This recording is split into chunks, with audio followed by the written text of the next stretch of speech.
Souffrez, madame, monsieur, que je vous parle du vocabulaire de Molière. Mais non, ce n'est pas une souffrance. Dans cette formule, souffrez veut dire permettez. C'est un vieux sens du verbe souffrir qui signifie aussi supporter.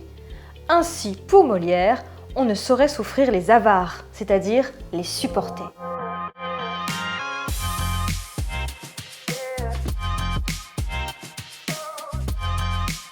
Car tel est mon dessein, vous aider à parler comme le grand dramaturge. Oui, mon dessein, c'est-à-dire mon but, mon intention, mon projet.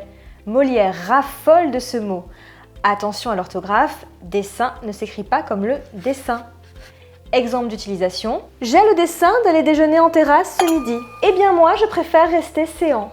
Séant, c'est-à-dire ici, à l'intérieur du lieu où je me trouve.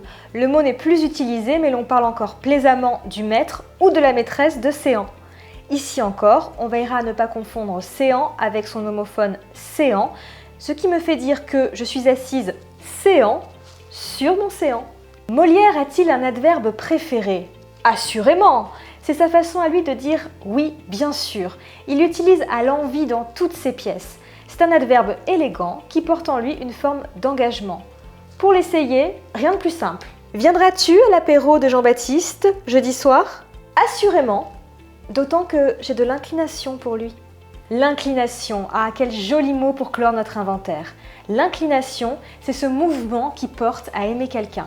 Et chez Molière, chaque personnage ressent de l'inclination, souvent pour un personnage inaccessible, mais qu'importe. On peut aussi ressentir de l'inclination pour une chose. Vous qui regardez cette vidéo, je devine votre inclination pour la langue française.